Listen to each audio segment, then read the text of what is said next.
Okay, so panoorin po natin to. Ayon kay Garduque, handa nang iakyat sa Makati Prosecutor's Office ang kanilang reklamo. Okay, so yung status pa nitong case na to, magsasampa pa lang sila ng kaso. Pinrepair nila yung complaint, tapos sa tingin ng abogado ni Michelle D na ito ay papasa with all the necessary evidence. So what Zian Gasa needs to do is to receive his copy of the complaint and answer. Kaso, pag a-answer siya, kailangan siyang umattend ng number 1, yung preliminary investigation. And number 2, pag magpa-file na siya ng counter, he needs to be sweared in. Kasi manunumpa ka. So, kung wala siya dito sa Pilipinas, tutulugan niya yung rights niya na yon. Similarly, yung nangyari kay Norman Mangusin. Di ba si Norman Mangusin, hindi niya na-receive yung complaint niya. So, nung hindi niya na-receive yung complaint niya, ang nangyari, natulugan niya yung rights niya hanggang sa babaan siya ng warrant. So, kailangan, kung gumagawa kayo ng mga content dito sa social media, kailangan aware kayo dito sa mga ganitong klaseng liabilities nyo. Okay? Hindi po, may freedom of speech dito sa Pilipinas. Kaso, hindi lahat ng speech ay protected ng freedom of speech. Gets nyo? May limitations yan. Okay? Hindi naman yan freedom of speech and expression on any speech. Meron yang kaya nga tayo may libel laws. And ginamit lang yon ni Michelle D. Okay? So tuloy natin ha. Explain ko lang sa inyo kasi ang pinakamasakit sa akin dito talaga. Si Zian Gasa kasi is also a scammer. Much like Norman Mangusin. Ang iba sa kanila ni Norman Mangusin, medyo sophisticated si Zian Gasa. Si Norman Mangusin kasi medyo old school siya, okay? Tuloy natin. Actually, we're very confident about it, no? Kasi yung mga posts naman talagang may actual malice. Yun. These posts are made with knowledge na hindi totoo ang mga ito. Pero paano? So, yun, 'di ba? So, they know ang sinasabi nila na yung iba ay fake news, 'di ba? So, doon pa lang kung lalong-lalo na if it's rumors, 'di ba? Kung galing lang siya sa chismis, hindi ka naman walang basihan 'yon, 'di ba? And yung idea na lang siguro nang nabibismirch yung honor nung tao kasi nga putya kung ano-anong kashitan yung sinasabi mo. Syempre kailangan mong managot diyan. Ganon talaga 'yon, guys. Hindi libre hindi free shot lagi dito sa social media. Minsan papatulan ka talaga. And ngayon, yung kampo ni Michelle D, gusto siyang ipa-Interpol. Tuloy natin. Na mahahabol si Gaza kung siya ay nasa labas ng bansa. Yan, ito. Paliwanag ni Attorney Garduque, may mga legal na basihan naman daw para mapanagot si Zian Gasa kahit Exactly. siya ay nasa abroad. Isa na raw dyan ang balak ng kampo nila na humingi ng tulong sa NBI na makipag-ugnayan sa Interpol para yari. maglabas ng red notice laban sa vlogger.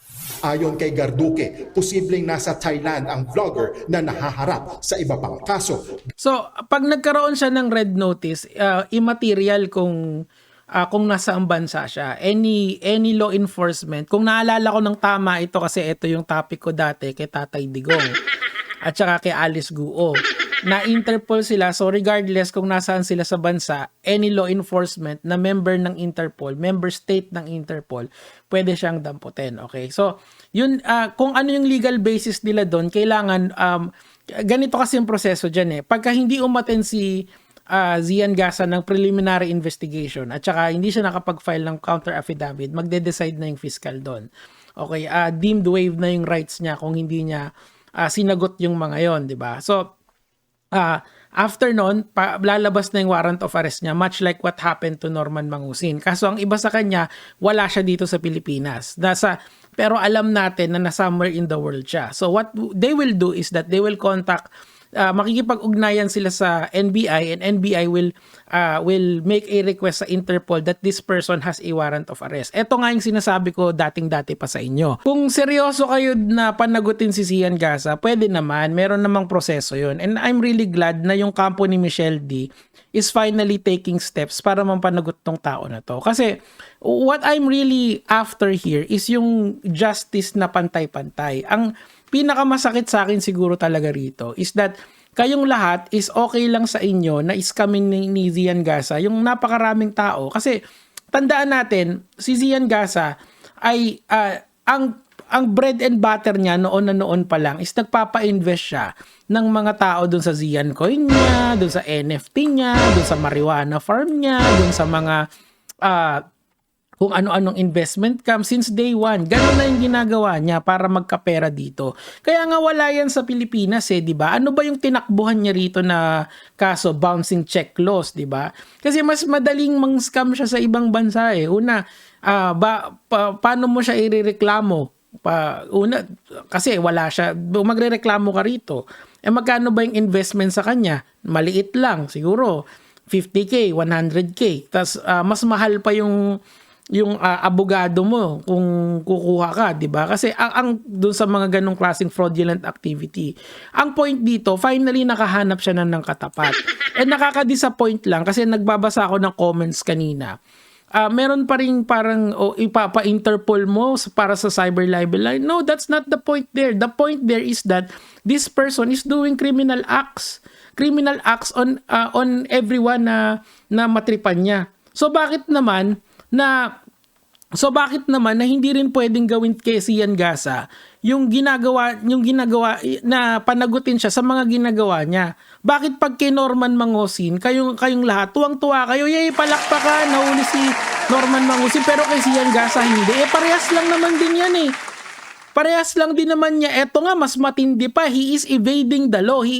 At least si Manong Norman nandito, sasagot talaga yun. Pero eto hindi Ilang OFW na yung nag-invest sa kanya nang hindi na bumalik yung pera. Pero since napaka-popular niya sa internet, okay lang sa inyo, 'di ba? Ito yung naiinis talaga ako kasi we have let this person terrorize social media for a very long time. Ngayon, regardless kung meron or wala talaga yung sinasabi ni Michelle D, kung ano man yung bintang sa kanila ni Zian Gasa, kung ano yung nangyayari sa private life ng tao, dapat wala tayong karapatan na i-post yon, lalong-lalo na kung hindi totoo, di ba?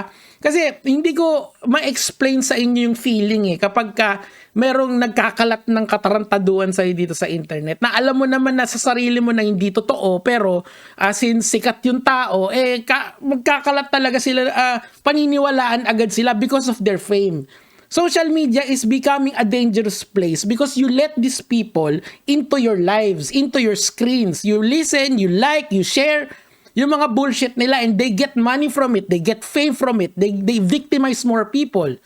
Why is it that it's not okay for Norman na mang-scam ng OFW pero sa kanya okay lang kasi may redeeming factor naman kasi na chumichismis naman 'Di ba? It's time to stop this guy. Mahusay na rin yung ginawa nila Michelle D kasi at least sila may resources sila para panagutin tong tao na to. Tapos ang masakit pa dito kasi na-entertain kayo, pinapatawad nyo ng pinapatawad. Yung galit nyo hindi consistent. Dapat consistent 'yan. Kasi marami nang nabiktima tong tao na to Totoo lang, dami na. Pero kayo okay lang sa inyo kasi entertaining nakakatawa yung sinabi niya Syempre, yung si Michelle D sikat yan, nasa yan, baka nga ginawa nila.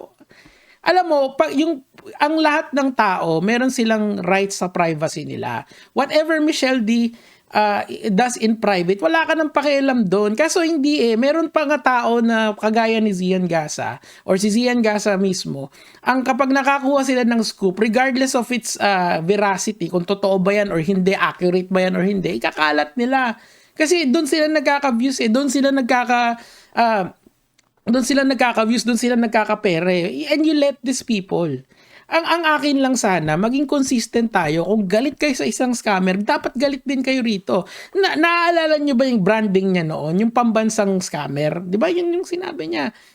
Or, I forgot what exact term pero dati, ina-acknowledge na yung pagiging scammer Kasi merong ganun technique kasi yun sa PR, yung sa publicity, na yung negative sa'yo, gamitin mo sa'yo para hindi na sila magamit sa'yo. May maraming gumagawang social media influencer noon. Nagbago na ako so hindi mo na pwedeng baguhin hindi mo na pwedeng ibalik yung mga dati kong ginawa. Hindi. Ako, si Zian Gasa, pupukpok ko lahat ng mga dati niyang ginawa sa inyo hanggang sa maalala nyo lahat. Yung Zian ko, yung daming naloko dun eh. Yung NFT farm niya, kamusta na? 2026 na, wala pa rin, no? Oh, yung ano niya, yung mga t-shirt niya noon, 'di ba nagbenta rin ng t-shirt na scam 'yan, 'di ba? Ang daming scam na ginawa nitong tao na 'to. And then you forget. Kasi why do you forget? Kasi naglabas ng chismis na salacious eh. Mas pinofokusan niyo yung mga yung chismis kaysa doon sa taong nagsasalita na hindi nyo nga alam kung totoo yun or hindi eh. How do we know that it's true? Kasi sinabi ni Zian Gasa, from who? From that guy is not even here to face charges against him. Ano lang ba yung charge sa kanya dito sa Pilipinas? Bouncing check law. Ayaw niyang makulong eh. Ayaw niyang mawetpuhan eh. At least ngayon, alam niyo na mananagot na siya. And that's a good thing. Kung pwede kay Norman, pwede rin dapat kay Zian Gasa. Huwag maging consistent tayo. Diyos ko Lord. Anyway, yun lang naman po. Gagay mga lods.